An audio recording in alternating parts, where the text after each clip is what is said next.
The best leaders, when things are going wrong, what they tend to do is look at themselves in the mirror. And when things are going right, they tend to then look out the window at all the individuals around them. Leaders that are struggling, they tend to do that the opposite way. When things are going well, they sort of look in the mirror and think, oh, I've been so wonderful. I've set this very clear vision and mission. I've hired the right people. I've laid out a clear plan. I've made it very possible for them to be successful. When things are going wrong, that's when they tend to kind of look out the window and say, okay, gosh, what's going on with my people?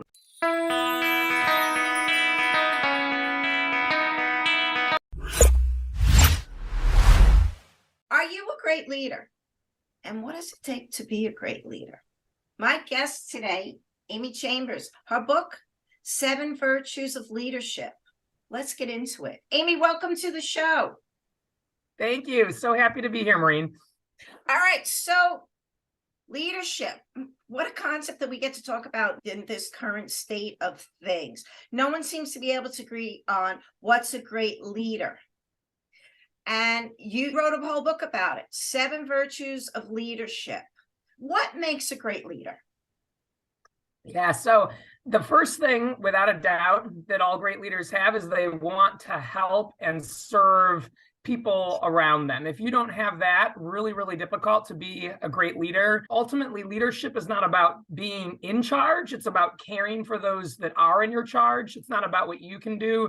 It's what you can help others do. And so great leaders are constantly thinking about this. How do I engage people? How do I empower people? How do I find out what people really think? How do I have dialogue with them? How do I recognize and encourage them for the hard work they've done? How do I help them do better and grow and develop them to accomplish things they never thought possible? All great leaders are asking these questions of themselves every day and looking for the answers. And that's really what the 7 Virtues of Leadership is all about. So when it comes to great leaders and working with great leaders, and this is amazing that within the book, one of the women that you were in a meeting with, that she had a whole presentation ready to go night before. She was probably up thinking about it. She rolls in ready. She was a junior in that she was not, always giving presentation. And then they just skipped it. And she was devastated. Mm-hmm. What did the leaders do wrong? I think a couple things, but really what they made that day about was themselves. Hey, we're here to talk about our numbers, our results. We're here to share these financials with you. And we want you to learn from us because we're so intelligent or gifted or great, but we're not going to really make time for hearing from you, finding out what you have to share and all the great things you've been doing. There's a quote that I love, and it talks about 2 different prime ministers or leaders that were there in the past. I'll kind of leave the figures out. But it was said of the one, when you interacted with him, you felt like he was the smartest person in the room. But when you interacted with his rival, you felt like you were the smartest person in the room. And so that day, when those executives left and she didn't get her chance to share what she'd been working on and how excited she was for the future, she just got missed and ignored. They missed an opportunity to engage her and excite her. And really, the company's work is being done by individuals just like her, people on the ground floor, entry-level employees.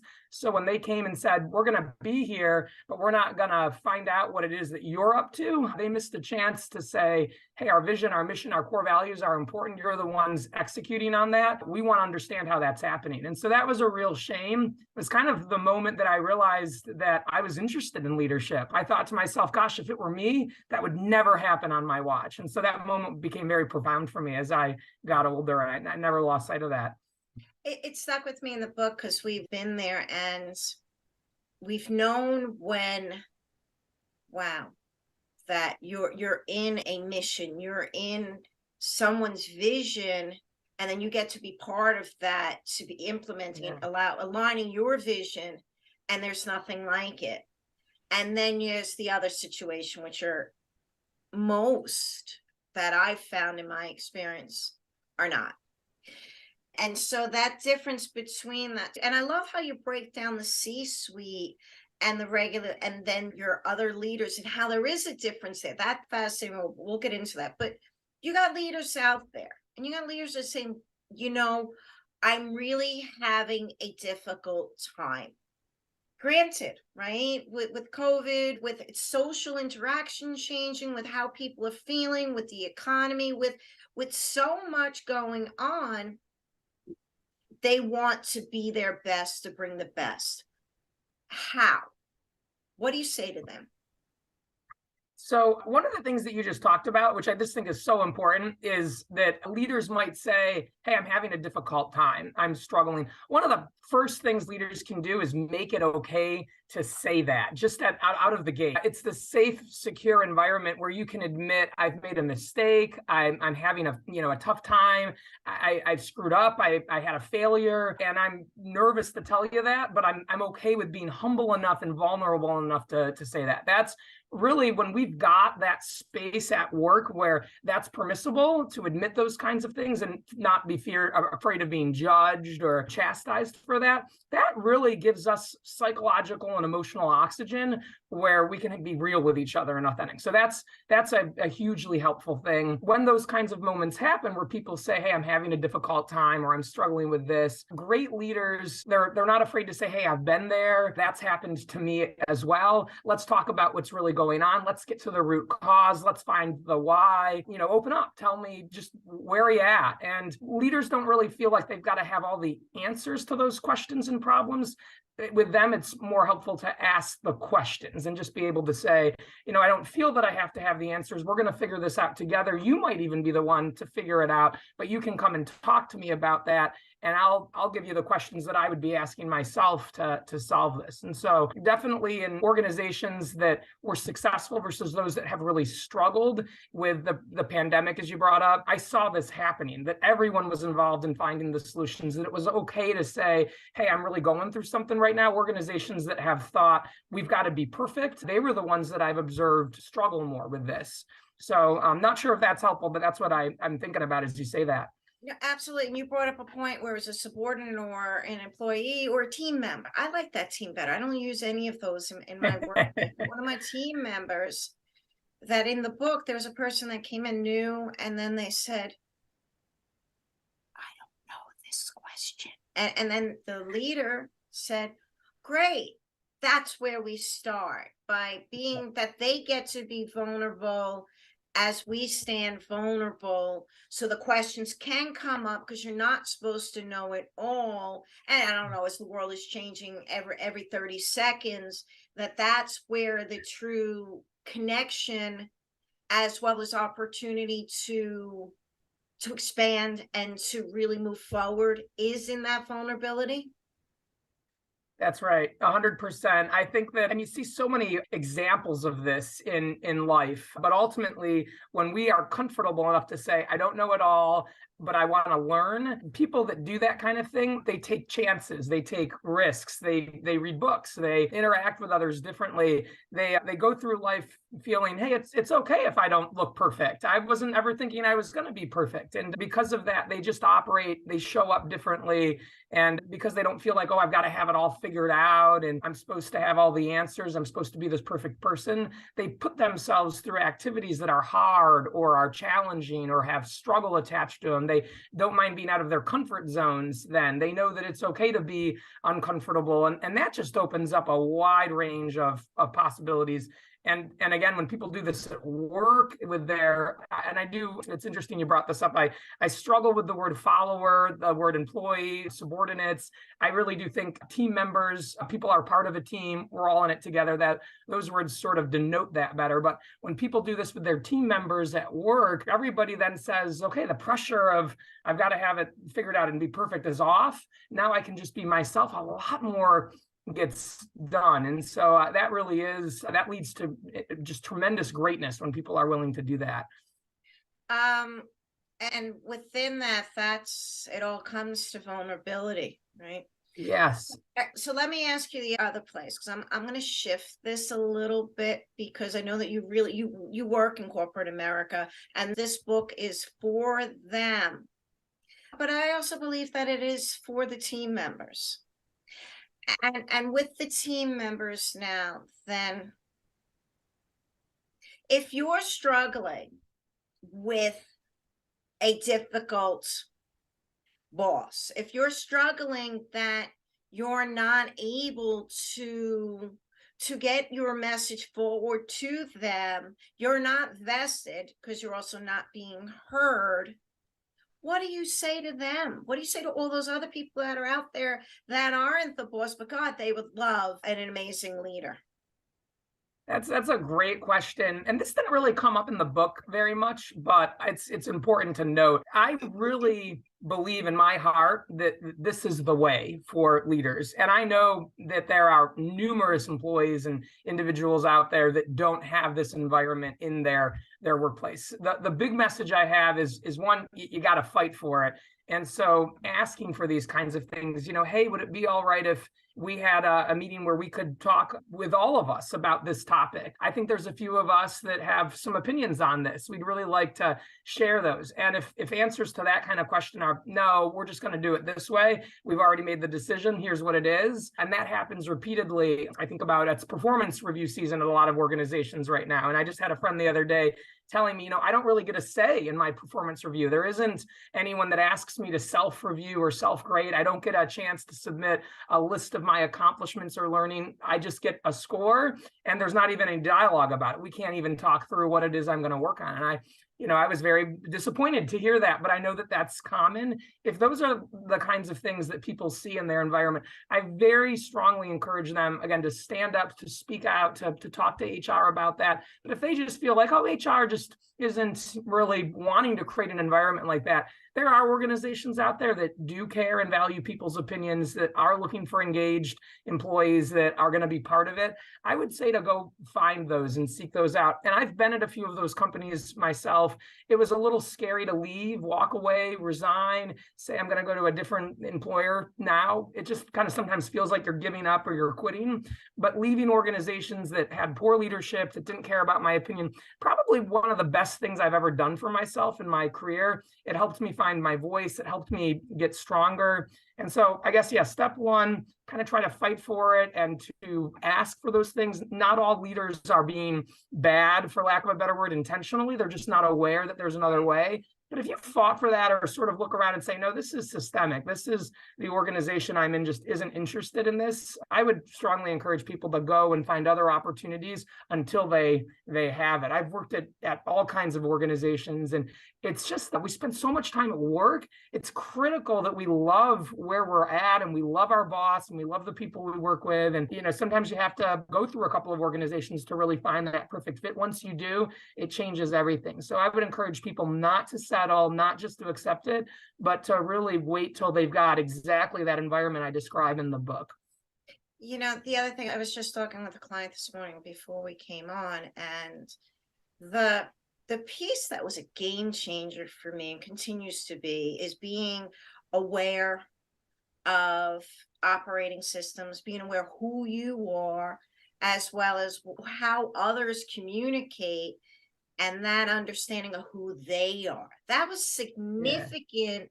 That someone that asks 1,000 questions and just can't move forward and make a decision is not being a pain in the butt.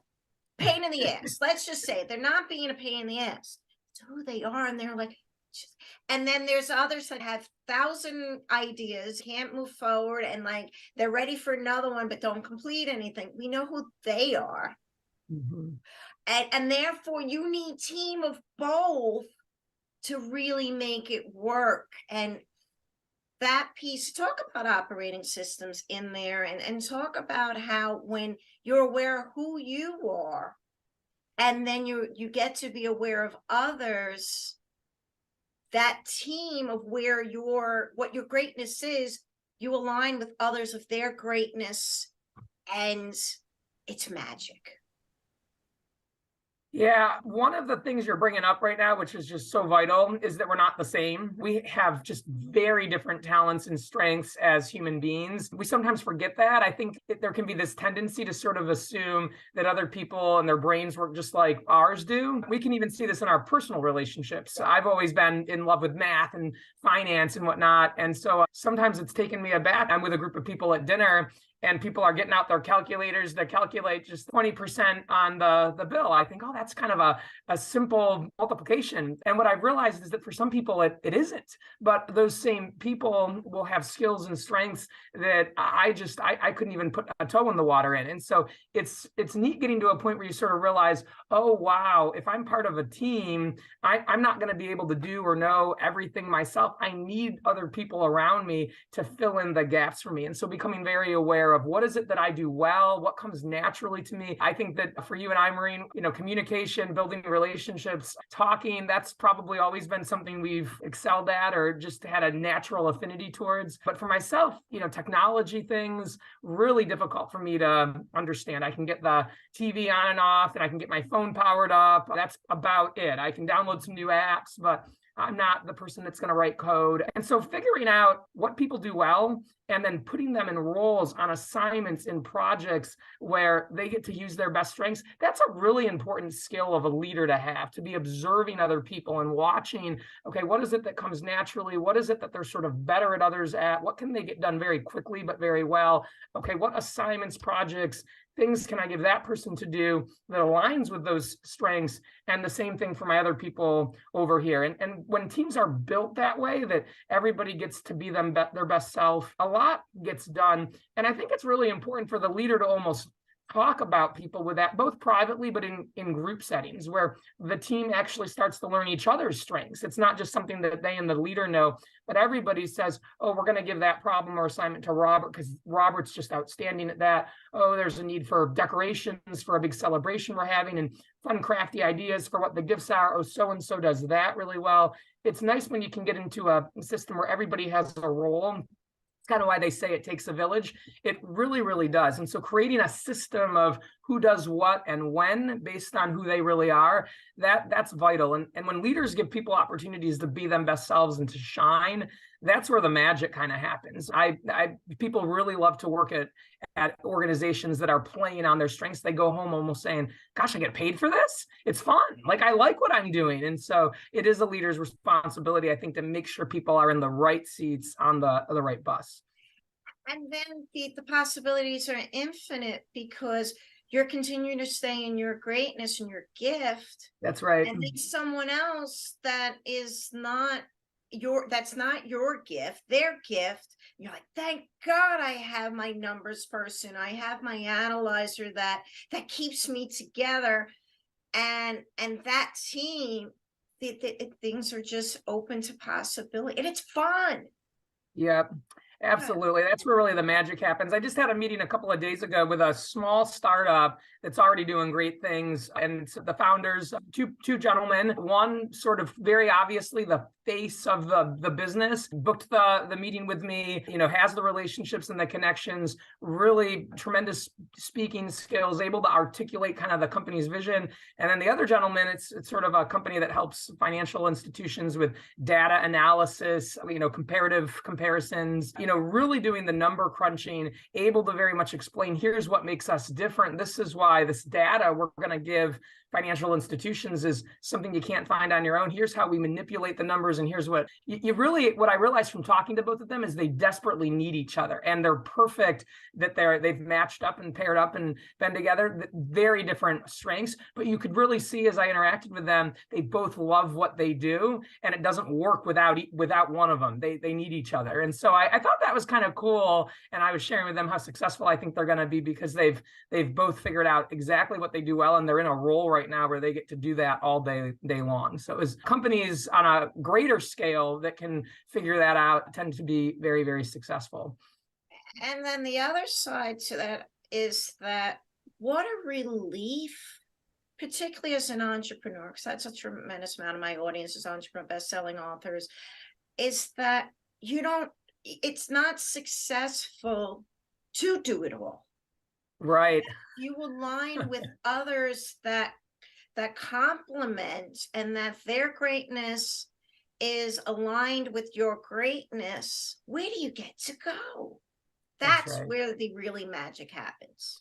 Yeah, it really is. I remember when I started out in banking, I tended to hire people that were just like me. I'd look for the folks that were great with sales and service and really were going to sell the products and make the phone calls and get out into the community. And what I noticed is that some of my branches, again, this is many years ago before I learned my lesson, noticed that some of my branches were having major operational problems. We were at risk of failing audits. We didn't have all of our I's dotted, all our T's crossed. I started to realize, oh my gosh, I have created all this bench strength in sales and service, the areas that sort of appeal to me. And I'm not spending enough time hiring my opposite, the person that's on top of the compliance, the risk controls, really finds great joy and going through stacks and stacks of reports and papers to check all the sort of back office stuff. We need those people. And it was just a kind of a failing on my part. I talk about a lot of my failings in the book, but I began to realize when I'm putting a team together, I need a very diverse group of people, different kinds of skill sets, and they all have to learn how to leverage each other and respect each other.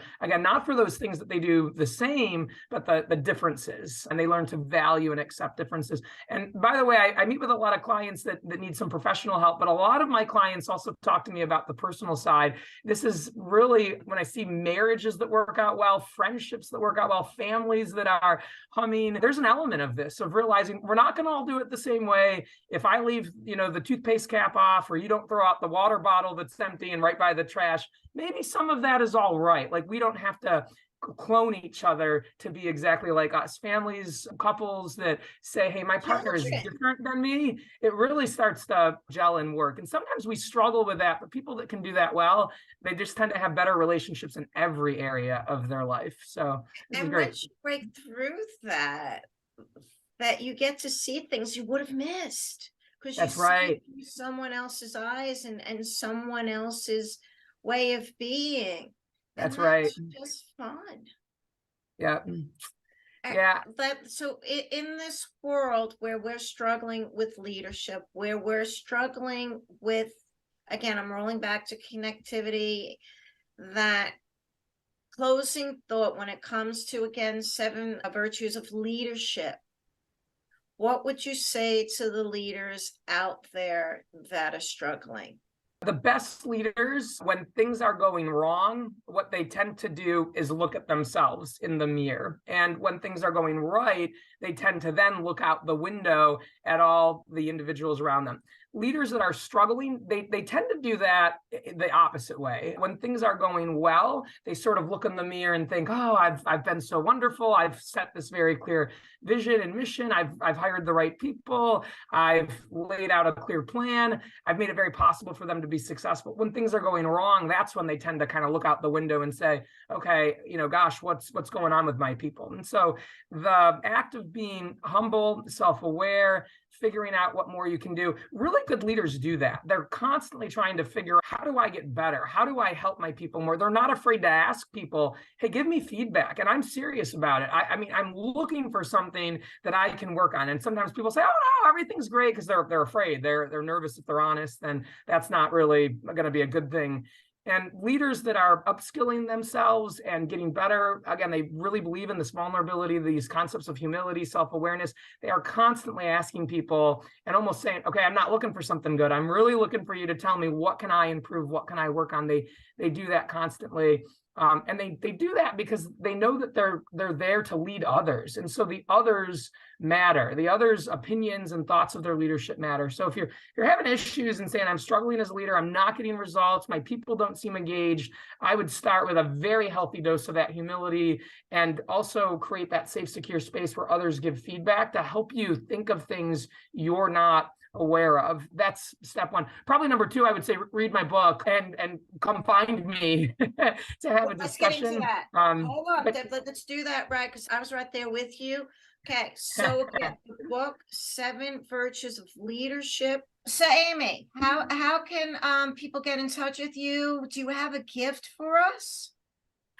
Yeah, thank you. So on my website, amymchambers.com, I do have a free leadership assessment. I strongly encourage people to take that. Whether you're in leadership or not, it's got lots of questions that evaluate some of what's happening and really what should be happening. It's got a scoring guide. I'd love to hear how your organization or you score. And so that's something I would absolutely love to talk about with folks. I'm also on YouTube under Coach Amy Chambers, and on LinkedIn. People can block time with me on my website. I've got a calendar there. Okay, great. And what we're going to do, we're going to post a survey in the community section, and we'll link this. Let's see how everybody does. And I can't wait. And again, we all love gifts, right? All right, so grab Amy's gift, get your leadership assessment. And again, Amy, thank you for coming on the show. Yeah, thank you for having me, Maureen. This has been great.